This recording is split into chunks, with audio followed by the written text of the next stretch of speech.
అంటే భవస్య దేవస్య పత్నై నమః, సర్వస్య దేవస్య పత్నై నమః, ఈశానస్య దేవస్య పత్నై నమః అని పరమశివుడికి ఏ 8 నామాలు ఉన్నాయో ఆ పరమశివుడి యొక్క భార్యకి కూడా అంతే పత్నై నమః అని 8 నామాలతో పిలుస్తారు. పార్వతీదేవికి సర్వమంగళాదేవత అని పేరు. ఎందుచేతనో తెలుసా? భాగవతంలో నిరూపించింది ఆవిడ. పోతన గారు అద్భుతాన్ని ఆవిష్కరించారు. పరమశివుడు హాలాహల భక్షణం చేయడానికి బయలుదేరాడు. దేవతలందరూ భయపడిపోయారు. ఆ హాలాహలం దగ్గరికి వెడితే కాల్చేస్తుంది. కానీ శివుడు మాత్రం తాను నిర్భయంగా ఎదురెళ్ళి నిన్ను నేను తినేస్తానని ఇలా చెయ్యి చాపి హాలాహలాన్ని పట్టుకుని కడి చేసి ఆ ముద్ద చేసి నోట్లో పెట్టుకున్నాడు. పెట్టుకునే ముందు అమ్మవారిని అడిగాడు పార్వతీదేవిని. పిల్లలందరూ బాధపడుతున్నారు, పార్వతి హాలాహలం తరువుకొచ్చేస్తోంది. కంటే జగముల దుఃఖము వింటే జలజనిత విషపు వేడిమి ప్రభువై యుండుట ఆర్తుల ఆపద గింటించుట దాన ఫలము దానం కీర్తి మృగాక్షి. పిల్లలు ఏడుస్తున్నారు హాలాహలం కాల్చేస్తోందని. కాబట్టి పార్వతి నేను ఆ హాలాహలం పుచ్చేసుకుంటాను. అంటే పార్వతీదేవి అంది మీ ఇష్టం వచ్చినట్టు చెయ్యండి. ఇక్కడ వరకు విన్నాడు పరీక్షిత్. శుకుడు భాగవతం చెప్తుంటే ఆగండి ఆగండి ఆగండి ఆగండి అడ్డుపడ్డ అసలు పరీక్షిత్. ఏమన్నారు? పార్వతీదేవి మీ ఇష్టం వచ్చినట్టు చెయ్యిందందా, హాలాహలం తినేస్తానంటే అది ఏమైనా మధురపానీయమా, కొబ్బరి నీళ్ళ? అది దానికి ఎదురొస్తే కాలిపోయారు. హాలాహలం పుచ్చుకుంటే పరమశివుడికి ఏమైనా అయితే ఆవిడ 5వ తరం ఏమవుతుంది? ఆడదానికి 5వ తరం కన్నా గొప్పదేముంటుంది? అటువంటిది ఆవిడ తన యొక్క సౌభాగ్యానికి కారణమైనటువంటి పరమశివుడి యొక్క ప్రాణాల్ని లోకాల మర్యాద కోసమని వాళ్ళ క్షేమం కోసం పణంగా పెట్టిందా? తాగేమందా? ఎలా తాగమందండి అని అడిగాడు. అంటే శుకమహర్షి అన్నారు, అది మృంగిడిది హాలాహలమని, మృంగిడివాడు శివుండని ఆవిడికి తెలుసు.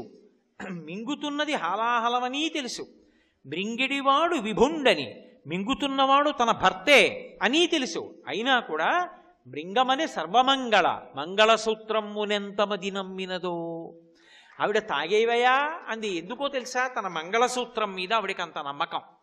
లోకంలో ఏ ఆడదాని మెడలోనైనా మంగళసూత్రం నిలబడితే అది ఎవరి వలన అంటే అమ్మవారి యొక్క అనుగ్రహం చేత మంగళసూత్రాలు నిలబడతాయి. అందుకే ఎవడికైనా గండకాలం ఉంటుంది. లోకంలో జన్మించినటువంటి నక్షత్రాన్ని బట్టి గండకాలాలు వస్తూ ఉంటాయి. గండకాలంలో భర్త శరీరం పడిపోకుండా రక్షించుకోగలిగిన శక్తి ఎవరి చేతిలో ఉంటుందంటే ఆడదాని చేతిలో ఉంటుంది. అందుకే లలితా సహస్రంలో అమ్మవారికి ఒక నామం ఉంది. అందులో పులోమజార్చిత అని ఒక నామం. ఆమెకి పులోమజ అని పేరు. శచీదేవికి, ఇంద్రుడి భార్యకి. ఆమె చేత లలితాదేవి ఆరాధింపబడుతూ ఉంటుంది. ఇంద్రుడికి అంత గొప్ప వైభవం ఎందుకు వచ్చిందంటే ఆయన భార్య అమ్మవారిని పూజ చేస్తుంది కాబట్టి. సర్వమంగళాదేవిని తల్లిదండ్రులు ఎంతో భక్తితో మంగళసూత్రంలోకి ఆవాహన చేయిస్తారు. ఆవాహన చేయించి ఏమో ఈ పెళ్లికొచ్చినటువంటి సువాసినిల్లో ఏ ఆడది ఎంత భక్తితో ప్రతిరోజు సర్వమంగళాదేవతని ఉపాసన చేస్తోందో అని ఆ మంగళసూత్రాన్ని తీసుకొచ్చి ప్రతి వారి మెడలో ఉంచుతారు. సభలో పెద్దలైన వారు ఉన్నారనుకోండి, పరమ భక్తి తత్పరులైన వాళ్ళు, ఒక్కసారి వాళ్ళ చెయ్యి వేయిస్తారు ఆ మంగళసూత్రాల మీద. ఎందుచేత అంటే ఆ తాడు కట్టేటప్పుడు అది కేవలం ఏదో పరిమిత కాలానికి సంబంధించింది కాదు, రక్షాబంధనంలాగా. ఆ సూత్రం కడుతూ ఒక మాట అంటాడు, మమ జీవన హేతునా, నేనున్నానని గుర్తు ఏమిటో తెలుసా? ఈ తాడే. ఆ తాడు కేవలంగా ఇద్దరిని కలిపిన తాడు అని అనుకోకండి. ఇద్దరి మధ్య ఆనుకూల్యతని కల్పిస్తుంది. దాంపత్యం ఒక బండికున్న 2 చక్రాల్లో ఉండాలి. ఆ అన్యోన్యత లేదనుకోండి, ఇక ఆ దాంపత్యానికి అర్థం ఉండదు. ఆవిడ చెడి అంటే ఈయన పెడి అన్నాడు అనుకోండి, ఇంకేం సంసారం. అక్కడికి వెళ్ళినవాడు కూడా విసుగొస్తుంది, చిచి ఇంకో మాట వెళ్ళకూడదు ఇంటికని. మంగళసూత్రానికి ముడులు ఇక్కడేస్తారు, కంఠంలో కడతారు తప్ప ఇంకొక చోట కట్టరు. ఎందుకు కట్టరు అంటే ఇక్కడ తల ఉంటుంది, తలకి ఈ కింద నుంచి శరీరం ఉంటుంది. ఈ శరీరం యొక్క కష్టసుఖాలన్నీ తల చూస్తుంది. ఇప్పుడు నేను ఉపన్యాసం చెప్తున్నాను అనుకోండి, ఉపన్యాసం చెప్తుండగా దోమలు వచ్చి నా కాళ్ళని కరుస్తున్నాయి అనుకోండి, ఊరుకుంటాయా? పాదాలు చెప్తాయి.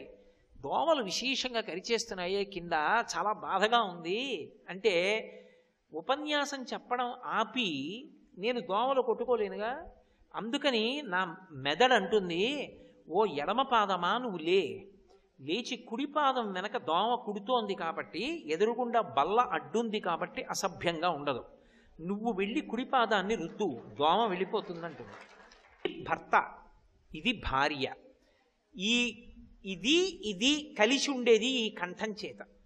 ఈ కంఠమునకు మంగళసూత్రం కట్టారు అంటే ఇవి ఎప్పుడూ దెబ్బలాడుకోకుండా ఉండవే. ఉపన్యాసం చెప్తుంటే ఊరి దోమలగోలా అంటుందా? అనదు. విసుక్కోకుండా అవి రెండూ కలిసి ఉండి ఎలా నడుస్తున్నాయో మీరు అలా నడిచెదరుగాక. అందుకు మంగళసూత్రం మెడ మీద కంఠానికి కడతారు. రెండు పార్వతీ పరమేశ్వరుల పాద ద్వంద్వం ఉంటుంది. ఆది దంపతులు వాళ్ళ యొక్క పాదముల మీద ముడి తగులుతూ ఉంటే ఆ ముళ్ళు తగిలితే శాశ్వతత్వం ఉంటుంది. ఆ మంగళసూత్రం నిలబడుతుంది. అందుకే ఉపాసన యందు భర్త పూజ చెయ్యాలి అంటే ఒక్క అనారోగ్యంగా ఉంటే తప్ప. అనారోగ్యం లేకపోతే ప్రతిరోజు తలస్నానం చెయ్యాలి. తలస్నానం చేయకపోతే పురుషుడికి పూజా మంటపంలో ప్రవేశించే అధికారం లేదు. ఆచమనం చేయకూడదు. ఒంట్లో బాగులేదు, కంఠగత స్నానం ఇక్కడ వరకే స్నానం చేయొచ్చు, లేదా ఇక్కడి నుంచి స్నానం చేయొచ్చు తప్ప ఒంట్లో బాగుంది తలస్నానం చెయ్యాలి. అందున విశేషించి నన్ను సక్రమమైన పవిత్ర బుద్ధితో అర్థం చేసుకోండి. గృహస్థాశ్రమంలో ఉన్నటువంటి భార్యాభర్తలు ముందు రోజు రాత్రి రమించి ఉంటే అసలు ఆ భర్తకి తలస్నానం చేసే వరకు ఏ పవిత్ర వస్తువుని స్పృశించే అధికారం ఉండదు. ఆడదానికి ఇలా నీళ్లు తీసి 3 మాటలు చల్లుకుంటే చాలు, పవిత్రత వస్తుంది.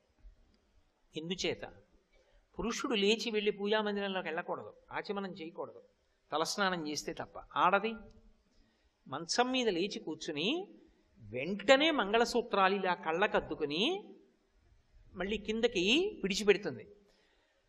కళ్ళకద్దుకుని నమస్కరించడం ఎందుకో తెలుసా? ఏ భర్త పక్కన పడుకుని నేను మళ్ళీ నిద్ర లేచానో రేపు కూడా నేను అలాగే నిద్ర లేవాలి. అమ్మా, ఆయన లేకుండా శయనం మీద నేను ఒక్కదాన్నే పడుకునే రోజు రాకుండుగాక. నేను బ్రతికున్నంతకాలం అలాగే పడుకోవాలి, నేను ఆయన ఒడిలో వెళ్ళిపోవాలి. ఈ 5వ తనాన్ని మాత్రం అమ్మా నువ్వు తప్ప కాపాడేవాళ్ళు లేరు, నువ్వే రక్షించమని మంగళసూత్రాన్ని కళ్ళకద్దుకుంటుంది. అందుకే సువాసిన్యర్చన ప్రీత. 5వ తనం ఉన్న వాళ్ళు ఇంత కుంకం ఇస్తే ఆవిడ పొంగిపోతుంది. అమ్మవారు ఎప్పుడూ ఆవాహన అయ్యేది కలశలోకి ఆవాహన అవుతుంది. అథవా గౌరీదేవి ప్రతిమ ఇంట్లో లేని ఏ ఇల్లు ఉండదు.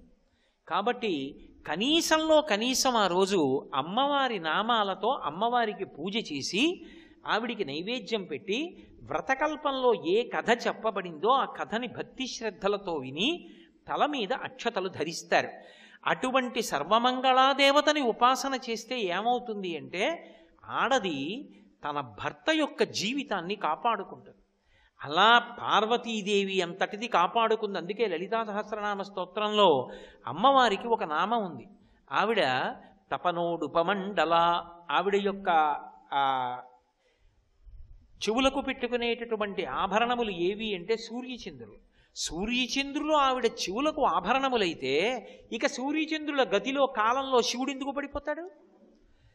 అంటే పతివ్రత యొక్క ఉపాసన చేత భర్త యొక్క జీవిత కాలము నిలబడుతుంది, గండకాలము తొలగిపోతుంది. అంత గొప్పది సర్వమంగళాదేవత యొక్క ఉపాసన. అటువంటి ఉపాసన చెయ్యడానికి యోగ్యమైన కాలము, తన యందు లక్ష్మీత్వము నిలబడడానికి యోగ్యమైన కాలము శ్రావణ మాసంలో వచ్చే మంగళవారాలు. మంగళవారం చాలా విశేషం. ఎందుచేతనంటే ప్రారంభంలో కుజహోర ఉంటుంది. ఆ మంగళవారం చేసినటువంటి ఉపాసన చేత సుబ్రహ్మణ్యుడికి ప్రీతి, స్వామి హనుమకు ప్రీతి. పైగా అది శ్రావణ మంగళవారం అయితే భర్తకి రక్షా కవచం కడుతుంది సర్వమంగళ ఉపాసన చేత. అంత గొప్ప స్థితిని అమ్మవారు అనుగ్రహిస్తుంది. ఎందుచేత అంటే పూజనీయత అని ఒక మాట ఉంటుంది. ఒక ఆడదాని గౌరవం అంతా దేని మీద ఆధారపడుతుంది అంటే, నేను ఏదో కాలక్షేపం కోసమని చెప్పి ఎలా పడితే అలా మాట్లాడడం నాకు అలవాట్లేదు. వేదాన్ని ఆధారం చేసుకుని ఋషులు చెప్పిన పవిత్రమైన విషయాలు చెప్పగలను తప్ప నేను ఏదో అర్థం లేని వాదనలు వాదాలు అన్న పేర్లు పెట్టి మాట్లాడడం నాకు అలవాట్లేదు. నేను పరమసత్యం మీతో మాట్లాడుతున్నాను. ఒక స్త్రీ పరమ గౌరవం దేని మీద ఆధారపడుతుంది, జీవితంలో తృప్తి దేని మీద ఆధారపడుతుంది అంటే భర్త మీద ఆధారపడి ఉంటుంది. ఇది కాదు అనలేని సత్యం. ఎందుచేత అంటే సీతమ్మ తల్లి రామాయణంలో ఓ మాట అంటుంది, నా తంత్రి వాజ్యతే వీణ నా చక్రో వర్తతే రథ నాపతి సుఖమేదేత యస్యాదపి శతాత్మజ అంటూ. ఒక వీణ తీగలు మోగుతాయి, గోటి చేత పెనగి పెనగి మోగుతాయి. వీణ తీగలు మోగుతున్నాయి అనరు, వీణ మోగుతోందంటారు. రథచక్రాలు గాజు పెంకుల మీద రాళ్ల మీద వెడతాయి, రథచక్రాలు వెడుతున్నాయి అనరు, రథం వెడుతోందంటారు. భర్త కష్టపడి సంపాదిస్తాడు, భర్త మహాపండితుడై కీర్తి గణిస్తాడు, ఆమెకి కూడా ఆయనతో పాటు సమానమైనటువంటి గౌరవం లభిస్తుంది. అసలు ఒక సీతమ్మంది ఒక ఆడదాని తృప్తి ఎక్కడుందో తెలుసా రామా? ఒక కులకాంత నిద్ర లేచి మంచం మించి దిగుతూ పాదములు కింద పెడుతున్నప్పుడు ఆమె ఎందు పరమభక్తి కలిగినటువంటి 9 కుమారులు వచ్చి తమ అరచేతులు వరుస క్రమంలో నేల మీద పేర్చి అమ్మని తమ అరచేతులలో నడిపించగలిగినటువంటి పరమభక్తి తత్పరులైనప్పటికీ అటువంటి 9 కుమారుల వలన పొందినటువంటి సంతోషం కన్నా భర్త వలన కలిగిన సంతోషం 1,000,000 రెట్లు ఎక్కువ. అది లెక్క పెట్టలేదు.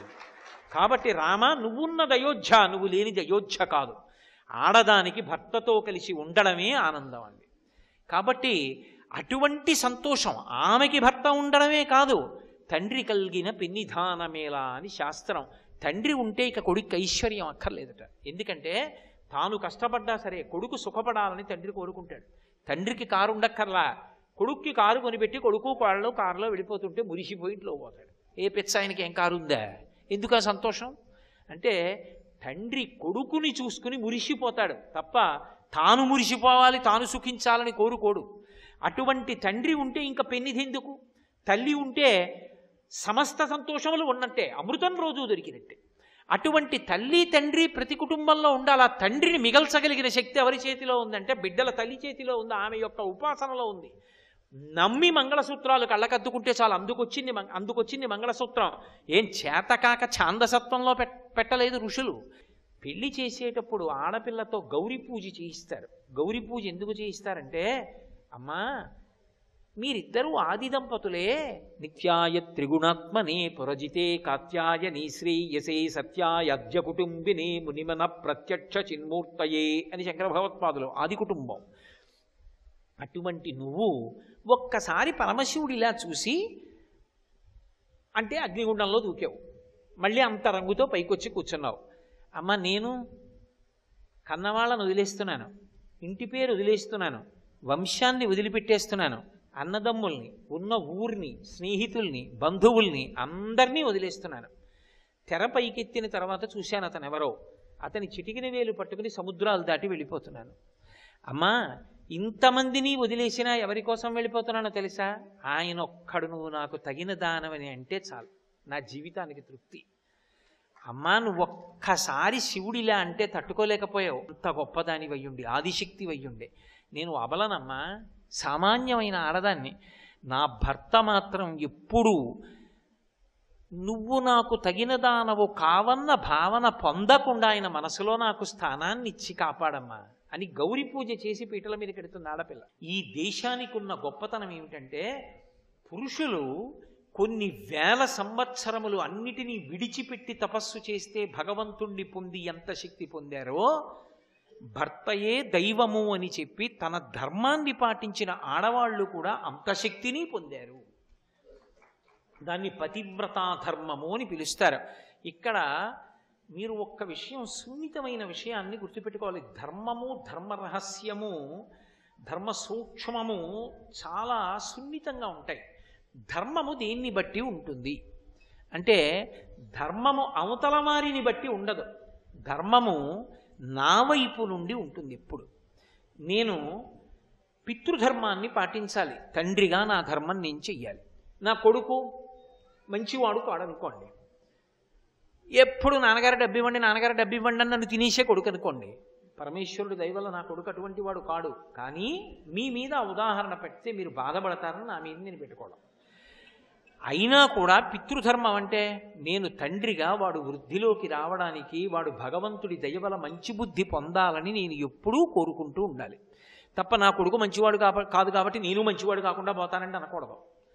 లోకంలో ఎవడో లంచం తీసుకున్నాడు కాబట్టి నీ లంచం తీసుకున్నాను అనకూడదు. లోకంలో ఎవడో నిష్కారణంగా నింద చేయడం మొదలెట్టాడు కాబట్టి నేను నింద చేస్తానని ఆవేశపడకూడదు. ఎందుచేతనో తెలుసా? దానికి ఒక లక్షణం ఉంటుంది. శిశుపాలుడు కృష్ణుణ్ణి 100 సార్లు తిట్టాడు. పడ్డప్పుడల్లా ఎవరు తిట్లు పడ్డట్టు కనపడ్డాడు? శిశుపాలుడు ఒకటో మాట తిట్టాడు. ఎవరు పడ్డాడు? ఎవడు తిట్టాడు? కృష్ణుడు పడ్డాడు, శిశుపాలుడు తిట్టాడు. రెండో మాట శిశుపాలుడు తిట్టాడు, కృష్ణుడు పడ్డాడు. మూడో మాట శిశుపాలుడు తిట్టాడు, కృష్ణుడు పడ్డాడు. 99 సార్లు పడ్డవాడిలా కృష్ణుడు, తిట్టినవాడిలా శిశుపాలుడు కనపడ్డారు. 100వ మాట అయ్యాక భారతంలో అలా ప్రవర్తించకని తెలిసి వచ్చే కథ అయింది. అవునా? దేనికైనా హద్దు ఉంటుంది.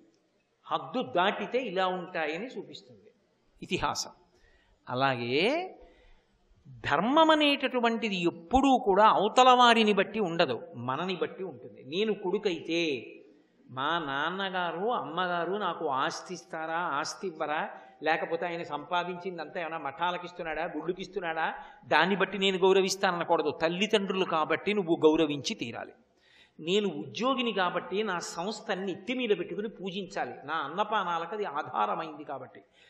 నా అధికారి కనపడ్డాడనుకోండి, నేను ఎక్కడ ఉద్యోగం చేస్తున్నానో ఆ ఉద్యోగం చేస్తున్న చోట నా అధికారి కనపడ్డాడనుకోండి, ఉత్తర క్షణంలో నేను ఆయనకి ముందు నమస్కారం చెయ్యాలి. ఎందుకని? ఆయన విశ్వాంశ సంభూతుడప్పుడు నాకు. ఆయన విశ్వాంశయందు ఉన్నాడు కాబట్టి అక్కడ కూర్చున్నాడు, ఆ కుర్చీలో కూర్చుని ఉన్నాడు కాబట్టి ముందు నమస్కారం నేనే చేయాలి. ముందు రోజు సాయంకాలం నాకు జరిగిన సత్కారంలో ఆయనే వచ్చి నాకు పూలదండేసినా మర్నాడు నేను కార్యాలయానికి వెళ్ళినప్పుడు ముందు నమస్కారం నీ చెయ్యాలి. ఎందుకని? ధర్మం అప్పుడు ఉద్యోగిగా నా ధర్మం. ధర్మము మన వైపు నుంచి ఎడుతుంది, అంతేకాని అవతల వారు ఎటువంటి వారు అన్న దాన్ని బట్టి ధర్మం ఉండదు. పతివ్రత పతిభక్తి రతా సాధ్వి అన్న మాటకు అర్థం ఏంటంటే, ఆయన మంచివాడు కాబట్టి ఆవిడ అలా ఉందండి అని తీర్మానం చేయకూడదు. ఆయన ఎటువంటి వాడైనా ఆవిడ పతిని దైవంగానే చూసింది, తన ధర్మం తాను నెరవేర్చింది. అందుకే పతివ్రతల కథలు చదువుతుంటే కొంచెం ఇలా ఉంటుంది ఏమిటండి, అలా ఉంటారా ఎక్కడైనా, మరీ అతిగా వ్రాశారేమో అనిపిస్తుంది. సతీ సుమతి కుష్ఠరోగంతో ఉన్న భర్తకంత సేవ చేస్తే ఆవిడెవరినో ఒక వేశ్యని చూశాను, నా మనసు తగులుకుంది, నేను నడవలేను కదా, నన్ను బుట్టలో పెట్టి తీసుకెళ్ళి ఆవిడతో రమిస్తానన్నాడు. ఆవిడ బుట్టలో పెట్టి తీసుకెళ్ళింది సతీసుమతి. తీసుకెడుతుంటే కొరత వేసినటువంటి ఋషికి ఆయన శరీరం తగిలింది, చెయ్యో కాలో తగిలితే ఆయన శూలం గట్టిగా గుచ్చుకుంది. ఆయన అన్నాడు తెల్లవారేటప్పటికి చచ్చిపోతా ఉన్నాడు. వెంటనే సతీసుమతి ఏం చేసిందంటే అసలు తెల్లవారకుండా చేసేస్తున్నాడు సూర్యుడు ఉదయించడం. ఇప్పుడు ఈ కథని చెప్పాను అనుకోండి, మీరంటారు నీ మొహం ఏదో చెప్పాలి కాబట్టి చెప్తున్నావు, కానీ వాడి ఏమిటిరా, కుష్ఠరోగం ఏమిటి, ఆవిడ మహాతల్లి అన్నం పెట్టి అంతా పోషిస్తుంటే వీడికి మళ్ళీ వేశ్య కావలసి రావడం ఏమిటి, వీడు బుట్టలో పెట్టి పట్టుకెళ్ళడం ఏమిటి, ఏమన్నా అర్థం ఉందా, ఇలాంటి కథలు చెప్పచ్చా నువ్వు అంటారు. కానీ ధర్మం అలాగే ఉంటుంది. ధర్మము మన వైపు నుండి ఉంటుంది. అందుకు ఆవిడ చరిత్రలో మిగిలిపోయింది. వాడు అలాంటి వాడు కాబట్టి నేను వదిలేసిపోతున్నానంటే కథలో ఆవిడ ఎందుకు ఆదర్శమూర్తి అవుతుంది? ఆవిడ కథ ఎందుకు చెప్పుకుంటాం? ధర్మము నా వైపు నుండి, ఆయన ఎటువంటి వాడు, నేను తీర్పు చెప్పను, ఆయన నాకు దైవం, ఆయన సేవనే చేస్తున్నానంతే. ఇప్పుడు ఆవిడ తరించిపోయింది. ఇది ధర్మమునందు ఉండేటటువంటి సూక్ష్మం. అవతలవాడి బట్టి నువ్వు కదలకూడదు, నువ్వుగా కర్తవ్య నిర్వహణ చెయ్యాలంతే. కాబట్టి ఆవిడ పతిభక్తి రతా సాధ్వి. వాళ్ళ ఆయన గురించి ఎక్కడైనా ఉందా ఆ కథలో? వాళ్ళ ఆయన ఎటువంటి వాడో చెప్పారా? చెప్పలేదు. కానీ విశాల హృదయంతో మనమేమనుకోవాలంటే ఆయన చాలా మంచివాడని చెప్పాలి. వ్యాసుల వారు అంతకన్నా భిన్నంగా చెప్పలేదు కాబట్టి. కానీ ఒకవేళ ఆయన మంచివాడు కాకపోయినా చారుమతి మాత్రం ఆయన్నే దైవంగా చూసింది. ఎందుకంటే ధర్మం అన్న మాట ఒకటి ఉంది కాబట్టి. పతిభక్తి రతాసాధ్వి. పతిని దైవముగా చూస్తే స్త్రీ ఏమవుతుంది అన్నారు? పతివ్రత అవుతుంది. పతివ్రత అయితే ఏమవుతుంది అంటే, కొన్ని వేల సంవత్సరములు తపస్సు చేసిన వాడికి ఏ శక్తి వచ్చేస్తుందో పతివ్రతకు అదే శక్తి వస్తుంది. రామాయణంలో అయోధ్యకాండలో రామచంద్రమూర్తి లక్ష్మణస్వామితో సీతమ్మతో వెళ్ళిపోతూ అత్రి మహర్షి ఆశ్రమానికి వెళ్ళారు. వెళ్ళి అత్రి మహర్షికి నమస్కారం చేస్తే అత్రి మహర్షి నవ్వి అన్నాడు, రామ, అత్రి మహర్షి ఆశ్రమం ఎక్కడని అడిగావా ఏమి? ఇక్కడ ఎవరికి తెలియదు అత్రి మహర్షి ఆశ్రమం అంటే. అనసూయమ్మ ఆశ్రమం ఎక్కడని అడుగు, ఎవరైనా చెప్తారు, మా ఆవిడ అంత గొప్పదో అంటే. ఆయన భార్యని పొగుడుతున్నాడని కాదు దాని అర్థం. ఎందుచేతనో తెలుసా? ఆవిడ మహాపతివ్రత అయి అత్రి మహర్షిని అనుగమించింది. అనుగమిస్తే ఆవిడ ఏ శక్తి పొందిందో తెలుసా? ఆ మహాతల్లి కొడుకే దత్తాత్రేయుల వారు. ఆవిడ ఎంత శక్తిని పొందేసిందంటే అనసూయమ్మ, సతీ సుమతికి తెల్లవారితే భర్త చచ్చిపోతాడు. కొరత వేయబడ్డ మహర్షి మాండవ్య మహర్షి శాపం ఇచ్చాడు. అందుకని తెల్లవారు సూర్యోదయం అవదండి ఆవిడ. నా భర్త పడిపోవడానికి వీల్లేదు, నా ఐదోతనం పోవడానికి వీల్లేదండి. సూర్యోదయం అయిపోయింది. దేవతలందరూ బ్రహ్మగారి దగ్గరికి వెళ్ళారు. అయ్యో అయ్యో సూర్యోదయం అవ్వట్లేదు, సూర్యోదయం అవ్వకపోతే సంధ్యావందనాలు లేవు, పూజలు లేవు, ప్రమాణం లేదు, కాలం నడకలేదు, ఆగిపోయింది. అందుకని ఎలా అన్నారు. ఆయన 4 తలలు ఓసారి పట్టుకుని అన్నాడు, ఇది నా వల్ల తెగదు, ఈవిడికి నచ్చ చెప్పగలిగింది. ఎందుకని ఆవిడ భర్తకు సంబంధించిన వ్యవహారం అది. అది మాట్లాడాలంటే ఇంకో పతివ్రత మాట్లాడాలి. అనసూయమ్మ దగ్గరికి వెళ్ళండి అన్నాడు. దేవతలందరూ అనసూయమ్మ దగ్గరికి వెళ్ళారు. అనసూయమ్మ అంది, ఎవరా మాట అంది సూర్యుడు ఉదయించకూడదని? సుమతి అంది. ఎందుకంది? సూర్యుడు ఉదయిస్తే ఆవిడ భర్త పోతాడు. ఓ అలాగా. ఆవిడ వచ్చింది, సుమతి సూర్యుడు ఉదయించడానికి అంగీకరించండి. ఆవిడంది, అమ్మా నమస్కారం, కానీ నా భర్త శరీరం పోతుంది. ఆవిడంది, ఎందుకు పోతుంది? సూర్యోదయం అవుతుంది, మీ ఆయన పోతాడు, అంతే కదా, నేను బతికిస్తాను నా పాతివ్రత్యంతో, ఉదయించమను. సుమతి అంగీకరించింది. సూర్యుడా ఉదయించు అంది. సూర్యోదయం అయింది. సుమతి భర్త శరీరం వదిలేడు. అనసూయమ్మ తన పాతివ్రత్య శక్తి చేత మళ్ళీ బతికించింది. మహాతల్లి దగ్గరికి బ్రహ్మ విష్ణు మహేశ్వరులు వచ్చారు. ఆవిడ పాతివ్రత్యం యొక్క వైభవాన్ని లోకానికి చాటి చెప్పడానికి పరీక్షలు చేయరు, లోకానికి తెలియాలని. వచ్చి ముగ్గురు భోజనానికి కూర్చున్నారు. అన్నం పెట్టమ్మా, నీ చేతి అన్నానికి వచ్చామన్నారు. తప్పకుండా పెడతాను. విస్తళ్ళేసింది, వడ్డించింది. అత్రి మహర్షి అక్కడే నించున్నారు. వాళ్ళు అన్నారు, ఆవిడ్ని పరీక్ష, ఆవిడ యొక్క గొప్పతనం లోకానికి చెప్పాలని, అంతేగాని అర్థం లేని కోరికలు కోరుతారనుకోకూడదు ఎప్పుడు. వాళ్ళు అన్నారమ్మా, మాకు నియమం ఉందమ్మా, మాకు వడ్డన చేసేటప్పుడు ఒంటి మీద బట్ట లేకుండా వడ్డన చెయ్యాలి, అలా చేస్తేనే మేము తింటామన్నారు. ఆవిడ ఒక్క క్షణం ఆలోచించింది. ఎలా? తప్పకుండా అలాగే చేస్తాను. ఆ నీళ్లు తీసి ముగ్గురి మీద చల్లింది. ఎవరు? బ్రహ్మ విష్ణు మహేశ్వరులు వాళ్ళు. ఆ ముగ్గురి మీద చల్లితే పసిబిడ్డలై పీటల మీద పడుకున్నారు. ఆవిడ వాళ్ళు ఏ నియమం చెప్పారో నియమం ప్రకారం వడ్డించింది. వడ్డించి తాను బొట్ట కట్టుకుని నిలబడి మళ్ళీ నీళ్లు చల్లింది. అన్నం తినండి అంది. మీరు ఎలా అడిగారో అలా వడ్డించా, తినండి అంది. వాళ్ళు ముగ్గురు భోజనం చేసిన తర్వాత ఆవిడంది, మీ పూర్వరూపాలు బాగున్నాయి అని మళ్ళీ పసిపిల్లల్ని చేసి ఊయల్లో పెట్టుకుని ఊపుకుంటారు. ముగ్గురమ్మలు హడిలిపోయారు. ఇదేమిటి, మా ముగ్గురు భర్తలు వెళ్ళి పిల్లలై కూర్చున్నారు అనసూయమ్మ దగ్గరని వచ్చి, అమ్మా అమ్మ మాకు ఇచ్చేయమ్మా అన్నారు. అంటే అప్పుడు మళ్ళీ నీళ్లు చల్లింది. కోడళ్ళు బాధపడుతున్నారు, వెళ్ళి రెండంది. ముగ్గురు మూర్తులకు తల్లి అయింది. సర్వం శ్రీ ఉమామహేశ్వర పరబ్రహ్మార్పణమస్తు. స్వస్తి.